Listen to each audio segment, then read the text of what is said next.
So a few weeks back now, I did a video going over some of the more basic tips when it comes to ranked in Star Wars Hunters, but it is definitely a little bit more of a grind once you get towards KYBER, and realistically that probably starts once you make it to BESKAR. And so today I wanted to give you guys some slightly more advanced tips that might help more specifically for those higher ranks, rather than the more basic stuff for earlier on in ranked. Now keep in mind, these are all still actually fairly basic tips, but I do think a lot of these tips can make the difference between winning and losing a lot of games. And at the end of the day, when it comes to ranked, winning is simply the only thing that matters. So hopefully these tips can help you guys out, and if you guys have any tips of your own as well to help everyone else out down in the comment section, then be sure to leave them down below as well. Now, to get the most basic of tips out of the way, it kind of goes without saying, but I do have to mention it. If you really want to get to KYBER, and specifically to KYBER 1, realistically speaking, it is easier to do with friends or with squad mates. And so the first tip I really have is that if you are really struggling, you definitely want to try and find a squad of sort of like-minded players who are also trying to win games. Now, the best place to do that is either to A, join the official Star Wars Hunters Discord, B, you can feel free to join my Discord server as well. The link to that is down in the description, or hell, even start dropping your name in the comments of this video, and you guys might find some friends within the comment section who can help you get to that next level as well. There are definitely plenty of people out there that I see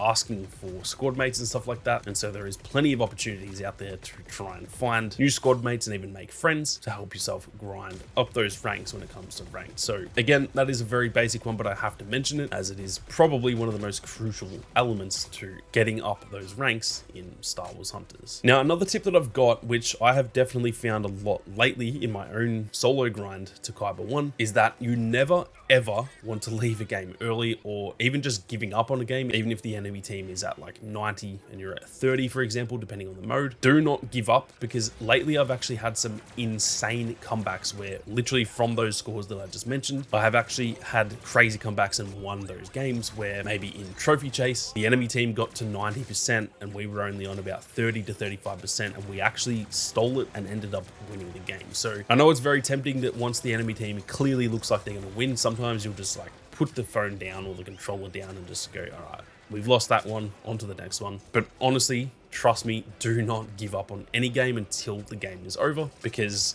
even just in this last week, I honestly think I've had 3 or 4 crazy comebacks that I didn't even think were possible, just through potentially a little bit of luck, potentially some bad luck from the enemy team, and just the fact that me and my teammates dug in there and ended up coming out with a win. So do not give up, especially never leave games early. You never know what is going to happen. Now, another really useful tip when it comes to especially losing games is that if you have lost a game, and especially if you've been, paired with teammates who are just not good, or they weren't playing the objective, which honestly happens quite a bit in this game. One tip that I've got is to actually just wait a few minutes after you lose before searching for another game. Now, when you get to the higher ranks, and especially depending on the time of day that you play and the location that you're in, it is a somewhat common occurrence that you can actually get put into matches with the same players. Not necessarily the entire list of same players, but sometimes you can get like 1 or 2 teammates from the previous game versus maybe 1 enemy from the opposite team. And if you want to avoid that, the best way to avoid it is simply waiting a few minutes. Most people will finish a game, they will search immediately for the next match. And so if you let your bad teammates that were just in the same game as you search for a game, they will then load into another game. And a minute or 2 later, if that's when you start your search, you'll be much more likely to get put into a match with different players, which I think we all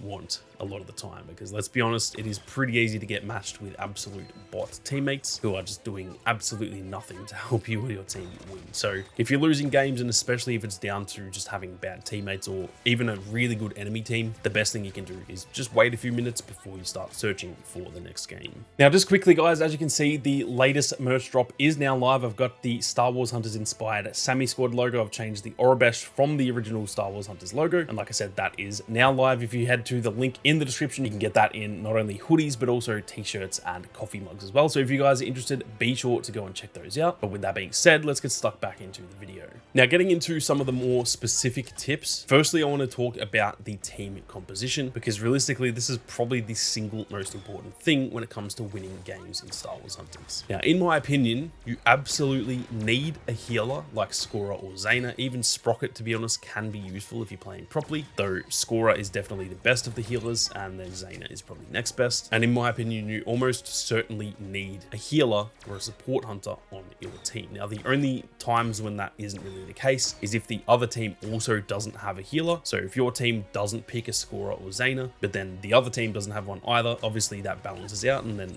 in that case, you obviously don't need a healer. But I would also say if the other team doesn't have a healer and you do, you are almost guaranteed to win that game, provided the healer is playing their role properly. On top of that, I also think you absolutely need, or at least will definitely do better, if you have 2 tanks on your team. Now, I think most people assume the best team composition would be 1 support hunter, 2 damage hunters, and 1 tank, simply because that's kind of evened out with how many hunters there are in the game of each of those classes. But in my opinion, tanks are by far the most important class in this game. You can definitely win games with only 1 tank, but I do definitely think that having 2 tanks and a healer is by far the most clutch team composition that you can possibly have. For example, having a team lineup of, say, scorer, slingshot, sentinel, or char, so you've got a healer and 2 tank hunters, and then throwing in a damage hunter like Reeve or someone like that, that for me is definitely the most well-balanced lineup. The support hunter can obviously keep everyone nice and healed up, as well as if it's a scorer, they can deal pretty decent damage themselves. Characters like slingshot, sentinel, or char also deal really good damage and can tank a lot of damage themselves, which is very crucial in a lot of different game modes. And then having someone like Reeve who is just out there trying to get a bunch of kills, trying to disrupt the enemy team. For me personally, that sort of lineup, again, not those specific hunters, you can kind of pair it with whoever you want, but that sort of lineup, having 1 support, 2 tank, and 1 damage, or hell, even having 3 tank hunters with the support hunter, for me personally, that is the best way to line up your team composition. So obviously you can't pick who your teammates are going to pick, but if your team has already picked a support hunter, a damage hunter, and a tank hunter, it might be worth going with the second tank just to get that composition nice and balanced. Now, in terms of some quick tips for, I guess, each specific game mode, I'm going to leave Squad Brawl out of it because realistically that is just down to get as many kills as you can. It's pretty simple. But for the other modes, when it comes to dynamic control, one thing that I see a lot of people mistaking is just letting the other team capture and just like sort of holding off from getting on the objective, because obviously if you get on the objective and there's like 3 or 4 enemies on it, you are kind of guaranteed to die in that case. But picking them off from a distance is not going to help. It is much more worth it, especially if you're a tank, to just get on that point, even if there are 4 of them on there and it's just you as a tank while your teammates are maybe shooting them from a distance, for example, you're still contesting the point, and that means the enemy team isn't scoring. So even if there's 4 of them on it and only 1 of you on it, even though technically they are at way more of an advantage right there, they're still not scoring. And so you're doing a massive service to your team by simply jumping on there. Even if it ends up with you dying, you might save the enemy team from scoring, 10 to 15 points in that time, which at the end of the day can definitely be the difference between winning and losing. So if you're a tank hunter, always be contesting that point in dynamic control. Even if you are almost certain you're going to die, it can more often than not be the best way to play, rather than just sitting back and staying alive but letting them tally up their points. Now, a tip that I have when it comes to trophy chase is that it is absolutely crucial to grab the trophy immediately. More often than not, the team that grabs that trophy straight away is the team that wins, because you're going to start with a massive advantage. So scorer and slingshot are easily the fastest when it comes to getting to the center of the map and picking up the trophy. Reeve is also up there as well if you use her abilities to kind of jump around the map quicker. And what you want to be doing in trophy chase is pretty much guaranteeing that one of the players on your team, preferably you, is playing as either scorer, slingshot, or Reeve, and literally just getting straight to that trophy, grabbing it, and running straight back to your teammates. Now, usually in that first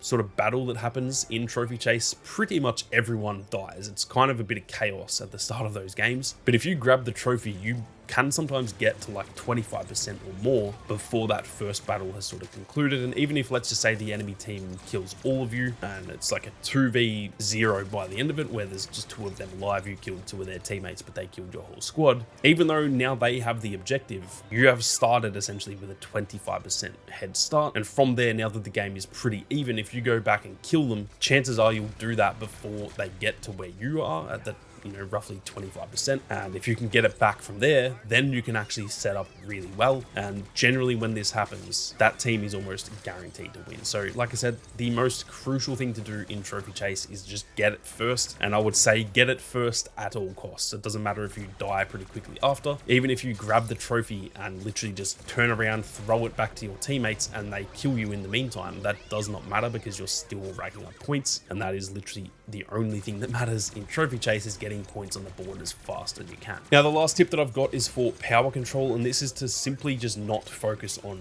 the one objective. I think it's pretty natural for everyone to kind of focus on the B flag, because when you spawn, you might get the A flag, they get the C flag, and then everyone kind of fights over B. That's how it always is in those domination type of modes. But the thing is, if you're always fighting over B, let's just say the enemy team gets it first, and then it's just a constant battle for B, that entire time they are racking up points while you're all sort of scrapping over that flag. So sometimes it is much more worth it to actually kind of let them get B and then instead go for their home flag. What that's going to do is you might then have A and C, and they've got B. They then start to feel a little bit trapped because they're in the middle of the map. They can get attacked from any direction. So then they will actually split off and they might start going for A and C, and you and your teammates can kind of pick and choose which ones you want to keep. If two of them went to A and two of them went to C, and let's say your entire team was at the C flag, you can obviously win a 2v4. You're going to keep the C flag. They might be capturing the A flag, but then you've got free reign to go and grab that B flag. And again, you've now got two separate flags. So that's the main tip I have for power control. Don't just focus on the B flag. Obviously it is important, but you always want to be pretty much just capturing any flag that you can. And hell, even if you have A and B, just go for the C flag, because if you can get that for even 5 seconds, you are gaining points on them so quickly, and then they have to capture that back, at which point they're still